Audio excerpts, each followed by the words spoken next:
가면 갈수록 사람들에게 지식이 많아집니다. 지식이 대단해집니다. 자기가 알고 싶은 어떤 분야에 대해서는 깊이가 있고 넓이가 있고 높이가 있도록 많은 정보를 가지고 있고 알고 있고, 그것을 어떻게 사용하면 어떤 결과가 오는가도 훤히 꿰고 있는 지금 우리가 사는 세상입니다. 그럼에도 불구하고 하나님을 아는 지식이 없습니다. 하나님을 아는 지식이 전무합니다. 사람이 어떻게 하나님을 알 수 있습니까?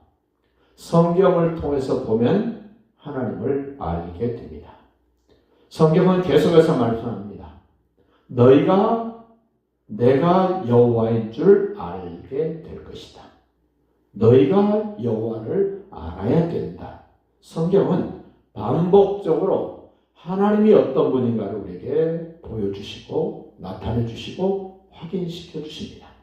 특별히 언약을 맺었던 이스라엘, 특별히 북쪽 이스라엘, 왕이 될 수 없는 사람임에도 불구하고 하나님이 왕으로 세워줍니다. 그 왕위에 있으면 하나님을 하나님으로 인정하고 하나님이 원하시는 방향으로 하나님이 원하시는 일을 할 줄 알았는데, 그가 왕이 되면 여지없이 하나님을 버리고 배신합니다. 하나님께 반역을 합니다.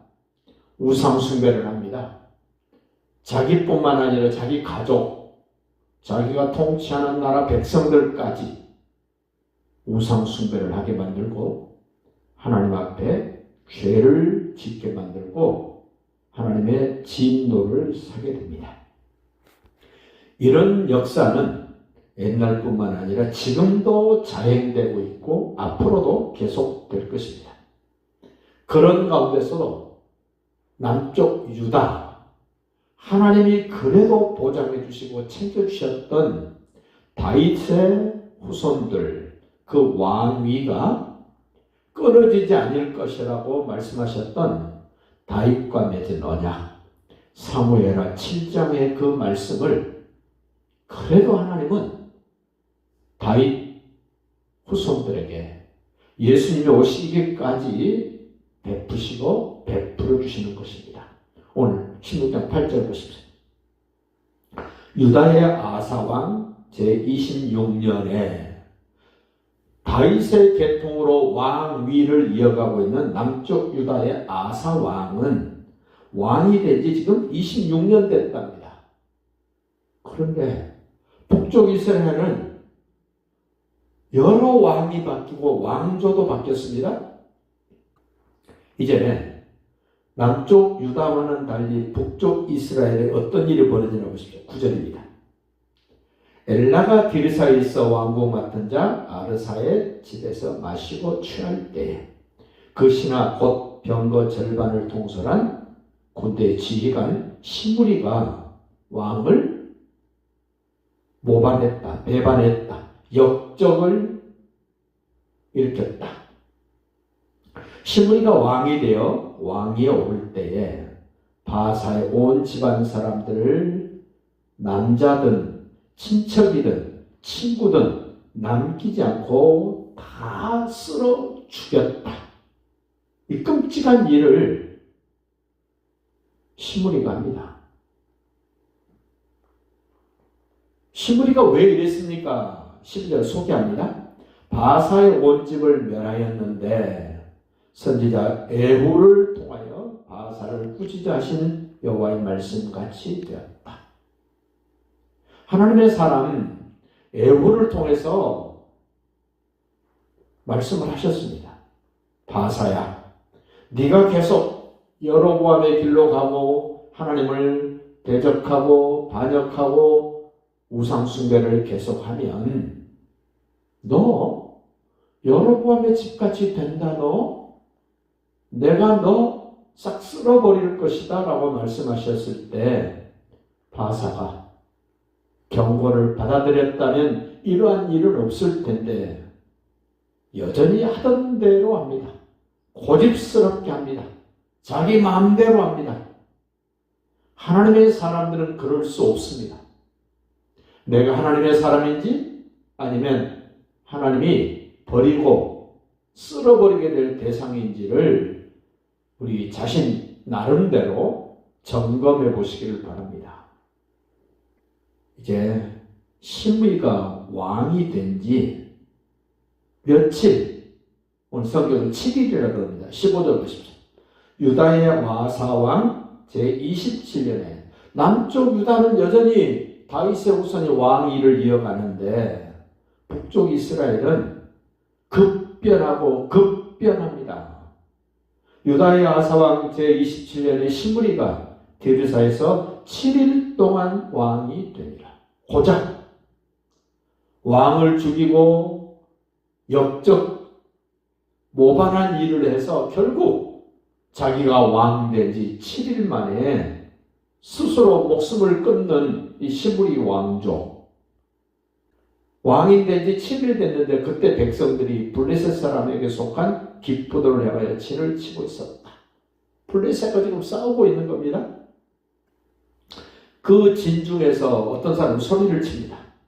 시므리가 배반했다, 모반했다, 반역을 일으켰다, 그리고 왕을 죽였다. 엘라 왕을 죽였다. 그러자 백성들이 오므리를, 시므리도 군대 지휘관이었습니다. 오므리도 군대 지휘관입니다. 어떻게 보면 둘이 쌍벽을 이뤘던 지휘관입니다. 그런데 이스라엘 백성들이 군대 지휘관 오므리를 이스라엘 왕으로 삼습니다. 그러자 왕 된 지 7일 된 시므리가 자기가 더 이상 왕으로 생명을 부지할 수 없다는 것을 알고 그가 하는 거 보십시오. 자, 18절. 시므리가 성읍이 함락됨을 보고 왕궁 요새에 들어가서 왕궁에 불을 지르고 그 가운데서 죽었다. 7일 동안 왕이 되고 그의 최후의 마지막 모습은 왕궁을 불사르고 스스로 목숨을 끊는 이 비참함으로 끝나게 됩니다. 그를 이렇게 성경은 소개를 합니다. 19절 보십시오. 이는 그가, 시므리가 여호와 보시기에 악을 행했다. 범죄하였기 때문이다. 왕을 죽이고 자기가 왕된 것도 문제입니다만은 여전히 우상숭배합니다. 여전히 하나님을 대적하고 하나님을 거역합니다. 얼마나 안타깝습니까? 그 많은 사람을 죽이고 그 많은 사람들의 피를 흘리고 왕이 됐는데 왕 된 지 7일 만에 스스로 죽을 수밖에 없는 그 모습. 이 한 사람의 역할이 얼마나 중요한가 보십시오. 특별히 지도자 될 사람은 하나님을 두려워할 줄 알고 하나님의 말씀을 따라가는 그런 모습의 사람이어야 됩니다. 세계 지금 역사를 보십시오. 수많은 사람들을 죽이고 젊은이를 죽이고 전쟁을 통하여 자기 체면, 자기 위치를 지키고 확보하려고 그 많은 사람들을 죽이는 그 사람들, 역사는 바뀌지 않습니다. 하나님이 지켜보고 계십니다. 오늘 여러분과 저도 하나님 앞에 있습니다. 하나님이 보고 계십니다. 하나님이 기록하고 계십니다. 하나님이 촬영하고 계십니다. 언젠가는 그것을 보여주실 것입니다. 너 이랬었다? 너 이랬었다. 그 하나님 앞에서 정직하고 충성스러운 모습으로 오늘도 승리하시기를 예수님의 이름으로 축복합니다.